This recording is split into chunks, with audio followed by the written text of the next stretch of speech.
নমস্কার নমস্কার নমস্কার নমস্কার নমস্কার নমস্কার নমস্কার নমস্কার নমস্কার আপনাদের সবাইকে সবাইকে সবাইকে নমস্কার। সবাইকে অজস্র শুভকামনা জানাচ্ছে আপনাদের সৌমিত্র বসু। সবাইকে স্বাগত জানাচ্ছে আজকের এই রবিবারের শরণাগত অনুষ্ঠানে।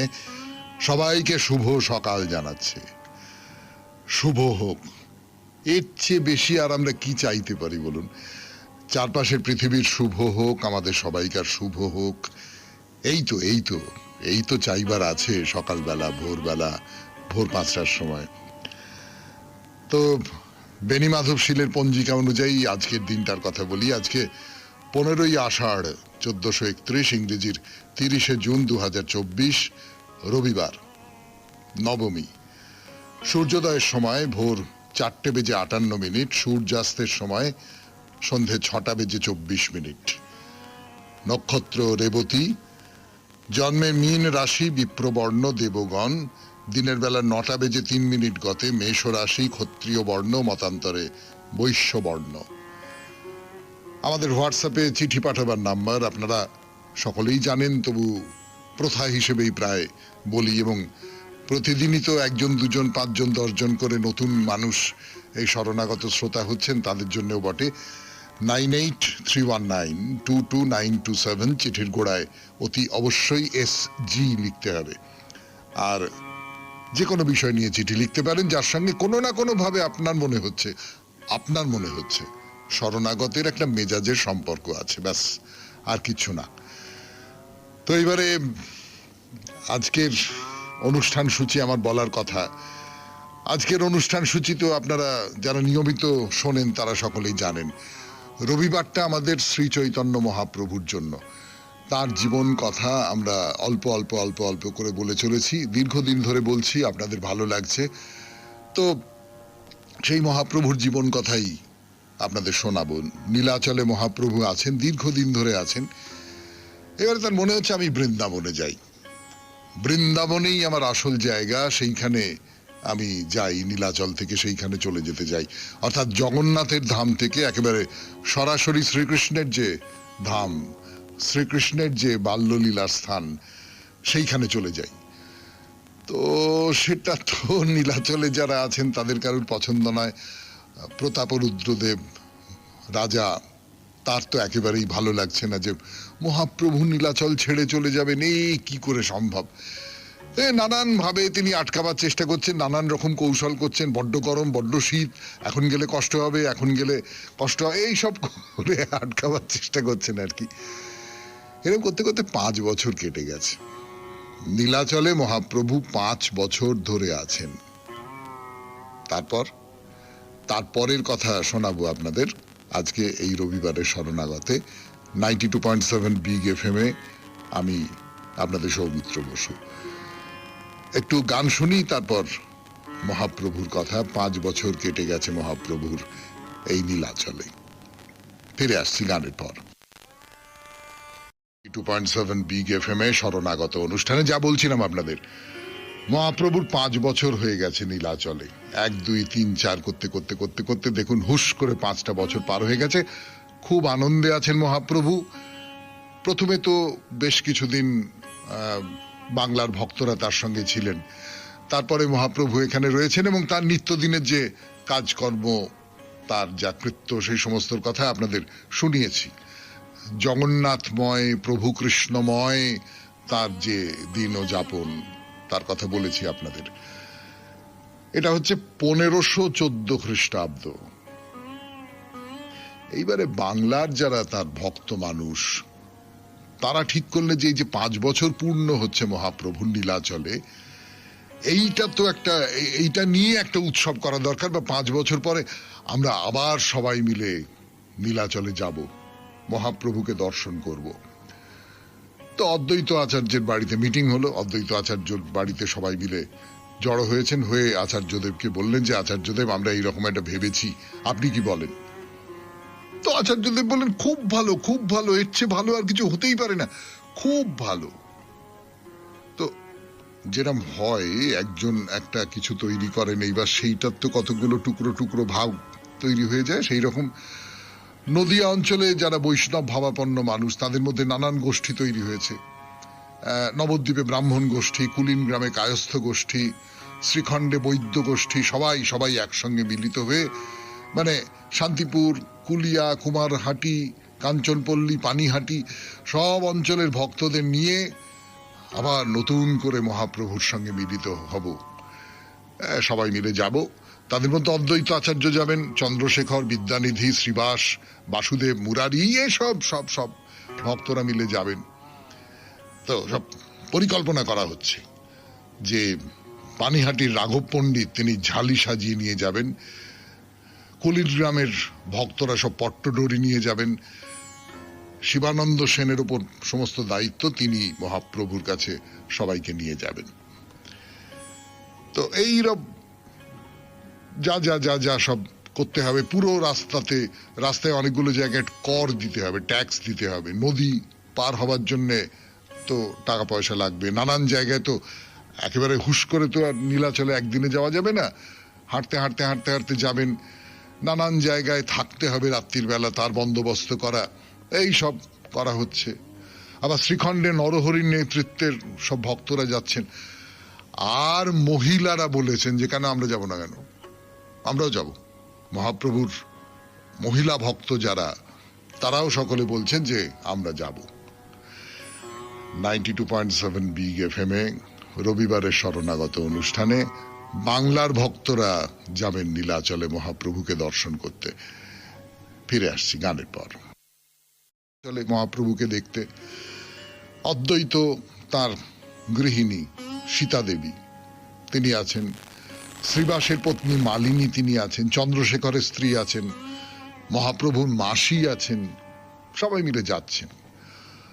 আর মেয়েদের মন এবং তারা সব মা, তাদের মনের মধ্যে ওই মহাপ্রভু কি খেতে ভালোবাসেন সেই সমস্ত নিয়ে যাব, তাকে খাওয়াবো। তো শিবানন্দের বাচ্চা ছেলে একটি আছে, চৈতন্য দাস তার নাম, সে বাবার সঙ্গে যাচ্ছে। নিত্যানন্দ আছেন, নিত্যানন্দকে তো মহাপ্রভু বলেছিলেন না তুমি নীলাচলে থাকতে পারবে না, তুমি বাংলায় থাকো, সেই নিত্যানন্দ তো যাবেনি, তো তিনিও চলেছেন। সবাই শচী মায়ের কাছে গেলেন, গিয়ে বললেন যে মা গো, আমরা তো মহাপ্রভুকে দেখবার জন্য নীলাচলে যাচ্ছি, তুমি আমাদের আশীর্বাদ করো। শচীমা কেমন করে আশীর্বাদ করবেন ভেবে দেখুন তো একবার। তারই তো ছেলে, এখন সে ছেলে আর তার ছেলে নেই, সে বিরাট হয়ে গেছে, বিরাট, কিন্তু তবু ছেলে তো। যাই হোক, তো তিনি আশীর্বাদ করলেন। সকালবেলা শুভক্ষণে হরিবোল হরিবোল হরিবোল হরিবোল বলতে বলতে সেই সবাই মিলে নদিয়া থেকে রওনা হলেন। এই মানে সে আপনারা কল্পনা করবার চেষ্টা করুন, আমি তো আর ওই রকম করে বলতে পারছি না। সে গোটা রাস্তা জুড়ে হরিনাম সংকীর্তন হচ্ছে, মৃদঙ্গ করতাল বাজছে, শাঁখ বাজছে, একেবারে সমস্ত নদিয়ার আকাশ বাতাস সবের থর করে কাঁপছে। আর পথের দুধারে দাঁড়িয়ে কত মানুষ তাদের বলছেন যে সম্বর্ধনা দিচ্ছেন, উৎসাহ দিচ্ছেন। অনেক দিন, 20 দিন ধরে হাঁটতে হবে, 20 দিন পরে নীলাচলে পৌঁছবেন যা পরিকল্পনা। তো নদিয়া থেকে রওনা দিয়ে রেমুনায় পৌঁছে সবাই গোপীনাথ দর্শন করলেন, এবং তিনি হচ্ছেন ক্ষীরচোরা গোপীনাথ। সেখানে প্রসাদ হচ্ছে ক্ষীর প্রসাদ গ্রহণ করে রাত্রিটা সেইখানে কাটানো হলো। পরদিন ভোরবেলা উঠে আবার হাঁটা শুরু হলো। করতে করতে করতে করতে কটক, সেখানে সাক্ষী গোপাল দর্শন করা হলো, সেই রাতটা সেখানেই বিশ্রাম নেওয়া হলো। শুনছেন 92.7 বিগ FM এ রবিবারের শরণাগত। মহাপ্রভুকে দর্শন করতে যাচ্ছেন বাংলার ভক্তরা। ফিরে আসছি গানের পর। নীলাচল এগিয়ে আসছে, আর এদের বুকের মধ্যে সব দামামা বাজছে, যাকে বলে মহাপ্রভুর দর্শন হবে।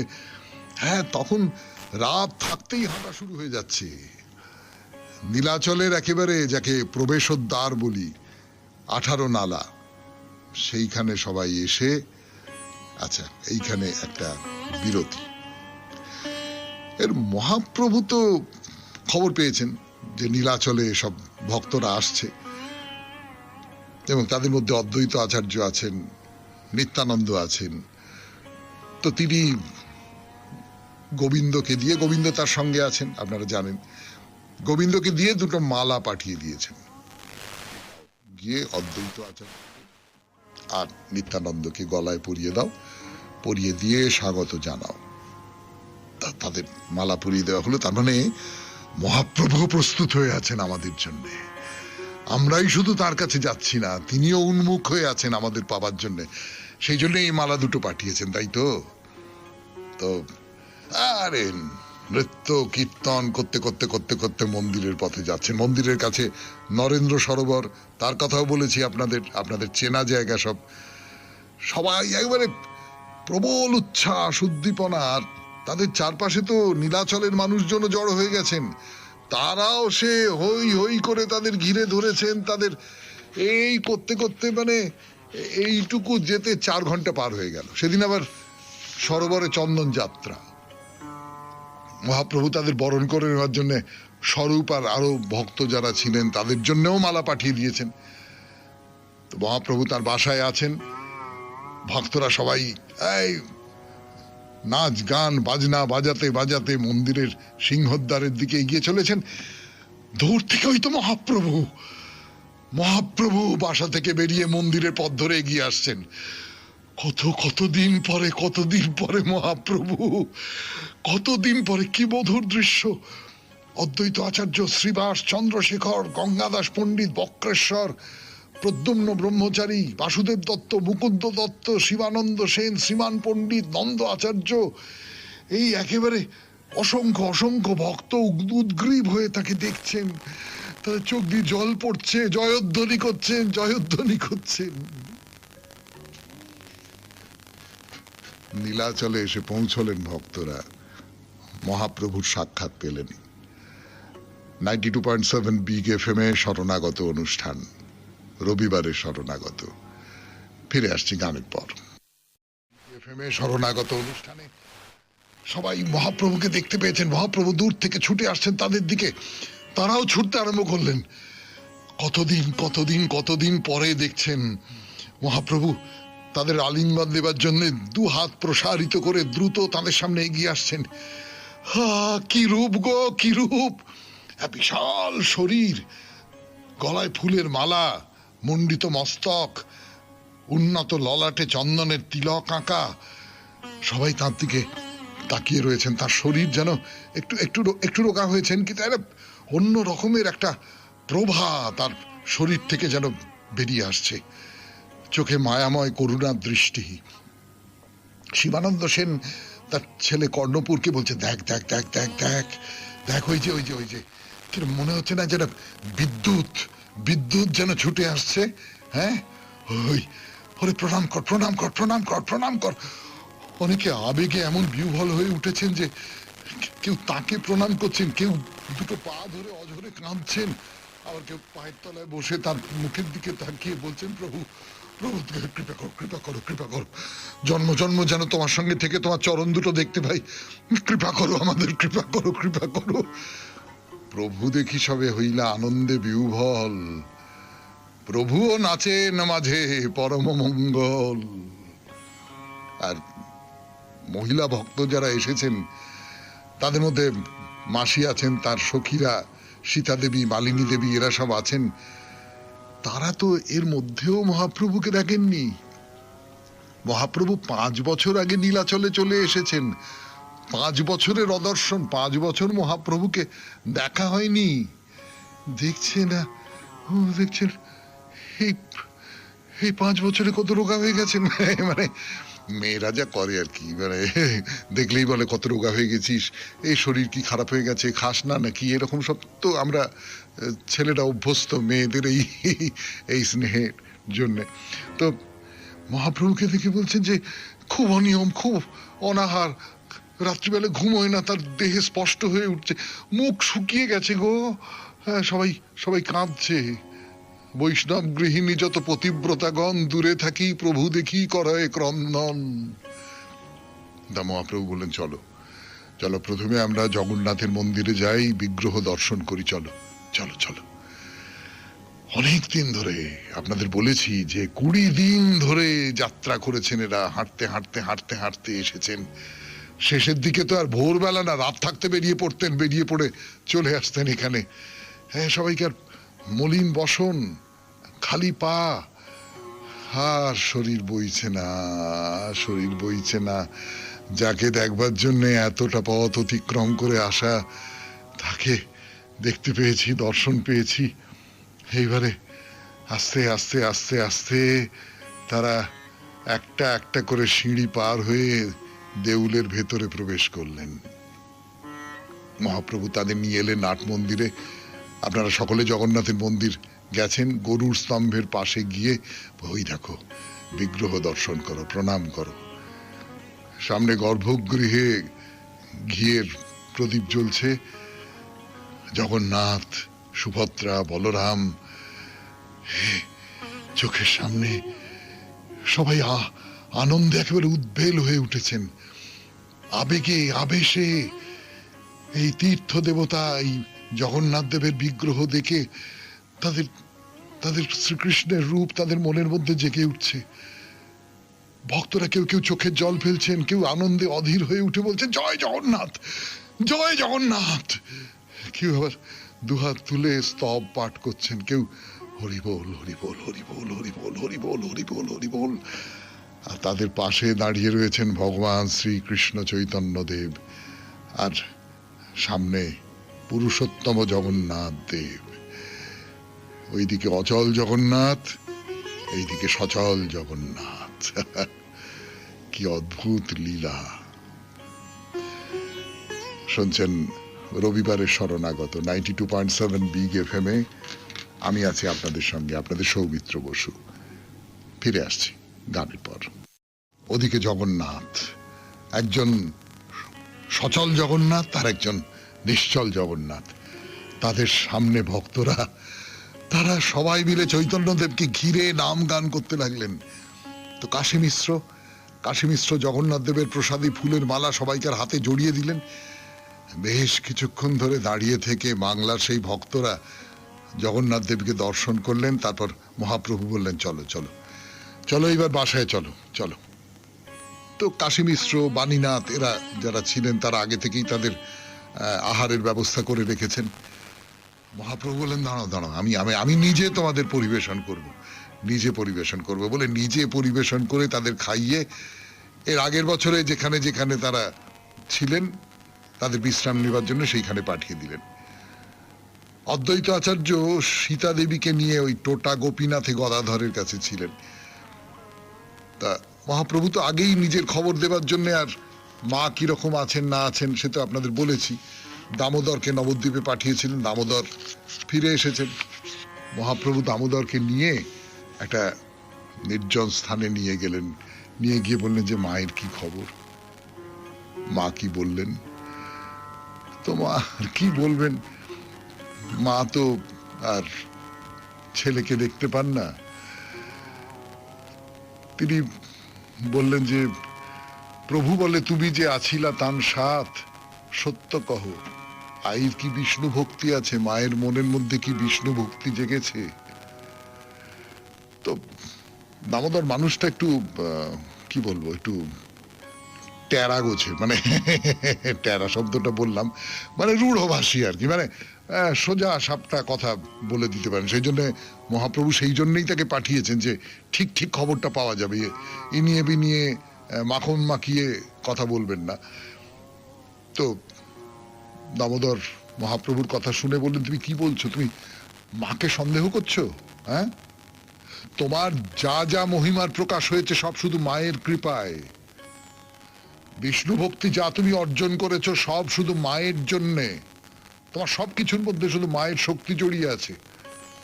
তোমার মধ্যে বিষ্ণু ভক্তির যত বিকার আমি লক্ষ্য করেছি সবটাই আমি তোমার মায়ের মধ্যে পেয়েছি। 92.7 বিগ FM এ শরণাগত অনুষ্ঠান শুনছেন। মহাপ্রভু মায়ের কথা জানতে চাইছেন দামোদরের কাছে। ফিরে আসছি গানের পর। বলছেন যে শোনো, তোমার মা, তার মুখে সব সময় কৃষ্ণ নাম, সব সময় কৃষ্ণ নাম।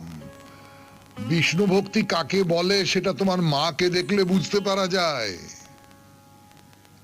দামোদর এইরকম করেই কথা বললেন।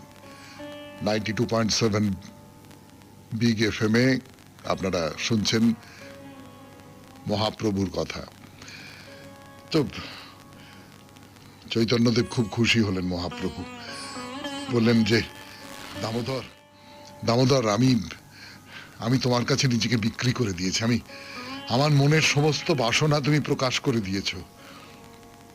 মুখে বারবার কেবল বলছেন তার কৃপায় আমার সব হয়েছে। দামোদর, তুমি ঠিক বলেছ, আমার মায়ের কৃপায় আমার সব হয়েছে। বারবার দামোদরকে জড়িয়ে ধরছেন, আলিঙ্গন দিচ্ছেন। তারপর মহাপ্রভু আবার ভক্তদের কাছে গেলেন, গিয়ে মায়ের ভক্তি প্রসঙ্গ বিশ্লেষণ করে জ্ঞানযোগ, ভক্তিযোগ এই সমস্ত নিয়ে আলোচনা করছেন। ভক্তরা কত প্রশ্ন করছেন, মহাপ্রভু তার উত্তর দিচ্ছেন।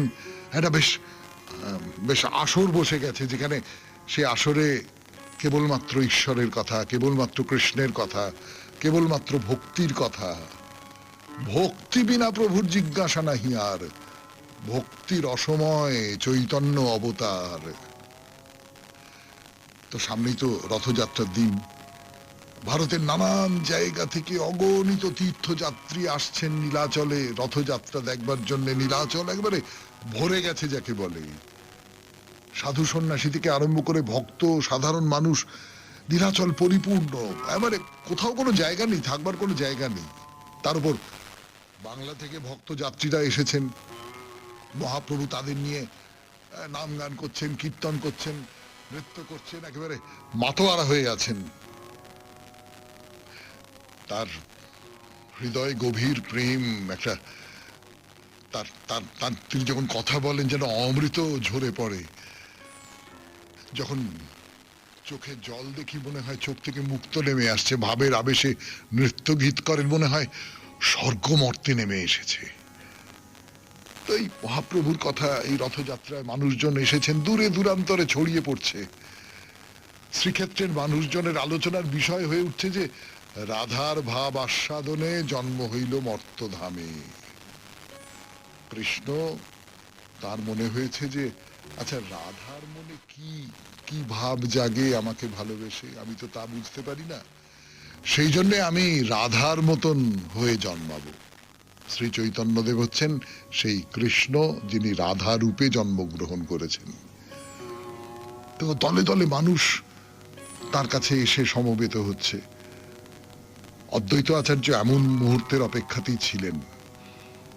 নবদ্বীপে সমস্ত ভক্তই শ্রীকৃষ্ণ চৈতন্যদেবকে স্বয়ং শ্রীকৃষ্ণ রূপে জ্ঞান করেন, কিন্তু জগতের মানুষ তো তা জানতেন না।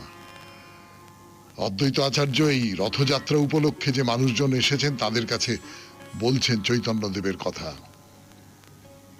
তিনি রথযাত্রার সময় সমস্ত ভক্তদের, যেখানে রথস্থলী যেটা, সেইখানে সমবেত হওয়ার জন্য নির্দেশ দিলেন। সেখানে দাঁড়িয়ে তিনি বলছেন যে ভাই সব এসো, আমরা সমবেত হয়ে মুখ ভরে শ্রী চৈতন্যের গান গাই। শুনছেন রবিবারের শরণাগত, মহাপ্রভুর শরণাগত। 92.7 বিগ এফএম এ ফিরে আসছি গানের পর।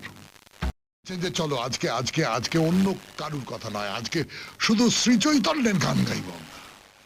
আজকে আর কোনো অবতার গাওয়া নয়, সর্ব অবতারময় চৈতন্য গোসাই করে গান শুরু হয়ে গেল। শ্রী চৈতন্য নারায়ণ করুণা সাগর, দুঃখিতের বন্ধু প্রভু মোরে দয়া কর। অনেকে অনেকে এক সুরে দোহারে পদগুলো গাইছেন, আবার অনেকে কেহ বলে জয় জয় শ্রী সচিনন্দন, কেহ বলে জয় গৌরচন্দ্র নারায়ণ। নীলাচলের মাটিতে দাঁড়িয়ে সামনে জগন্নাথকে সাক্ষী রেখে অসংখ্য মানুষের মধ্যে শ্রীকৃষ্ণ চৈতন্য মহাপ্রভুকে অদ্বৈত আচার্য আনুষ্ঠানিকভাবে ঈশ্বরত্বে বরণ করে নিলেন। প্রেমে আনন্দে উচ্ছ্বাসে উদ্বেল হয়ে উঠেছেন ভক্তরা। সবাই শ্রী চৈতন্যের কীর্তন গাইছেন। আর অদ্বৈত আচার্য, তার তো অনেক বয়স হয়েছে, কিন্তু বয়স কোথায়, বয়স টয়স কিছু বোঝা যাচ্ছে না। তিনি একবারে সিংহ বিক্রমে নৃত্য করছেন, উদ্দণ্ড নৃত্য, চারপাশ একেবারে মুখরিত হয়ে উঠেছে।